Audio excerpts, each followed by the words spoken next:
اعوذ باللہ من الشیطان الرجیم بسم اللہ الرحمن الرحیم اللہم صلی علی محمد وعلی آل محمد کما صلیت علی ابراہیم وعلی آل ابراہیم انک حمید مجید اللہم بارک علی محمد وعلی آل محمد کما بارکت علی ابراہیم وعلی آل ابراہیم انک حمید مجید رب اشرح لی صدری ویسر لی امری واحلل عقدۃ من لسانی یفقہوا قولی ربنا زدنا علما یا مقلب القلوب ثبت قلبی علی دینک آمین۔ 10 عنوانات کے تحت اسلامی تعلیمات 6 شعبان۔ عنوان نمبر 1، اسلامی تاریخ، حضرت امیر معاویہ رضی اللہ تعالیٰ عنہ کی خلافت اور حکومت۔ حضرت امیر معاویہ رضی اللہ تعالیٰ عنہ سے حضرت حسن رضی اللہ تعالیٰ عنہ نے صلح کر کے 41 ہجری میں خلافت آپ کے سپورٹ کر دی اور حضرت حسن رضی اللہ تعالیٰ عنہ کے لیے 10 لاکھ درہم سالانہ وظیفہ مقرر کر دیا۔ اس سال کو تاریخ عرب میں عام الجماعت کا نام دیا گیا۔ جہاد کا سلسلہ اثر نو جاری کرنے کے لیے لشکر کو 2 حصوں میں تقسیم کر دیا۔ ایک حصہ سردی کے موسم میں جہاد کرتا اور دوسرا تازہ دم حصہ گرمی کے دنوں میں مصروف جہاد رہتا۔ آپ نے رومیوں سے 16 جنگیں لڑیں اور لشکر کو وصیت فرماتے کہ روم کا گلا گھونٹ دو۔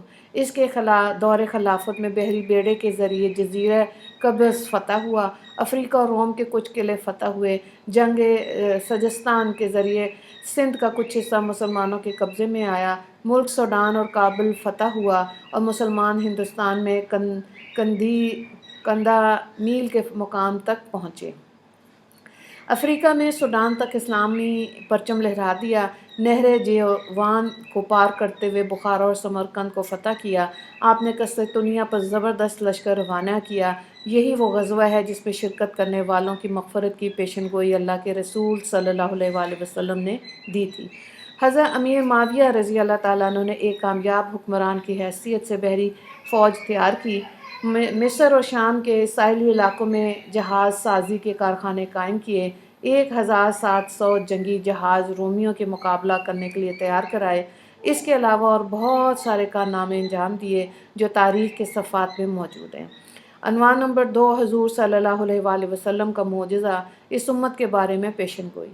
رسول اللہ صلی اللہ علیہ وآلہ وسلم نے فرمایا، تم لوگ ہو بہو ان لوگوں کے طریقوں کی پیروی کرو گے جو تم سے پہلے گزرے ہیں، یہاں تک کہ اگر وہ ایک جنگلی جانور سوسمار کے سوراخ میں گھسے ہوئے ہوں گے تو تم بھی اس میں گھس جاؤ گے۔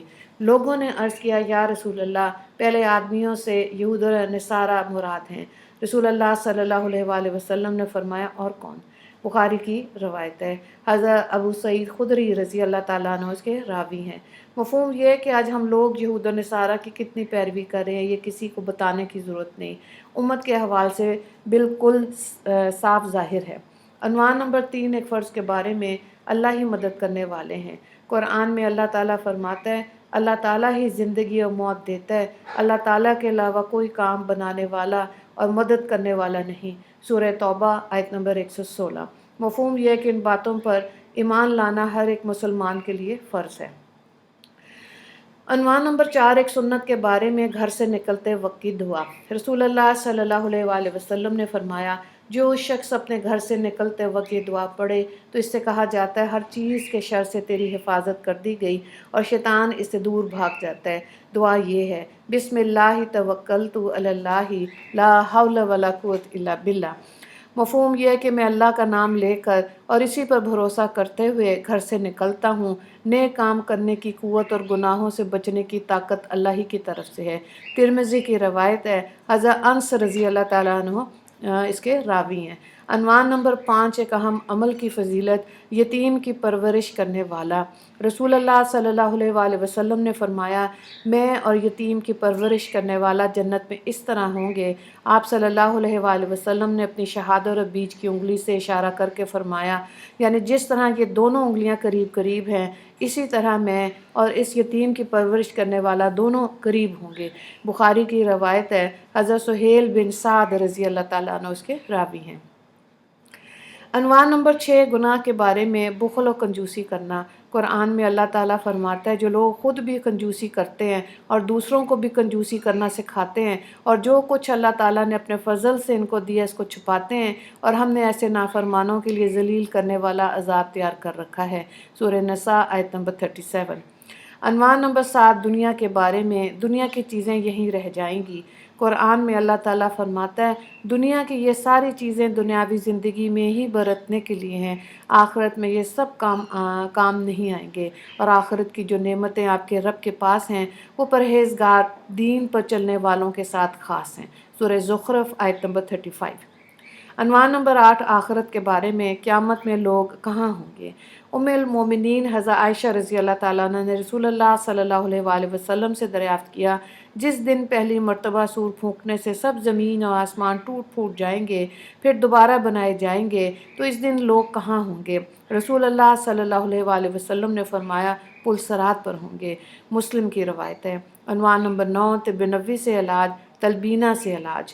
حضرت عائشہ رضی اللہ تعالیٰ عنہ بیمار کے لیے تلبینہ تیار کرنے کا حکم دیتی تھیں اور فرماتی تھیں کہ میں نے رسول اللہ صلی اللہ علیہ وآلہ وسلم کو فرماتے ہوئے سنا کہ تلبینہ بیمار کے دل کو سکون پہنچاتا ہے اور رنج و غم کو دور کرتا ہے۔ بخاری کی روایت ہے۔ حضرت عائشہ رضی اللہ تعالیٰ عنہ اس کی راویہ ہیں۔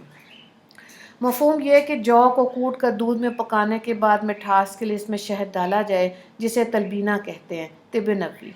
عنوان نمبر 10 نبی صلی اللہ علیہ وآلہ وسلم کی نصیحت۔ رسول اللہ صلی اللہ علیہ وآلہ وسلم نے فرمایا دنیا میں اس طرح رہو جیسے کوئی اجنبی پردیسی رہتا ہے یا راستہ چلتا مسافر۔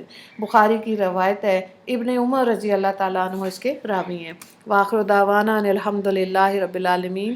اللہم اغفر للمسلمین والمسلمات والمؤمنین والمؤمنات۔ السلام علیکم ورحمۃ اللہ وبرکاتہ۔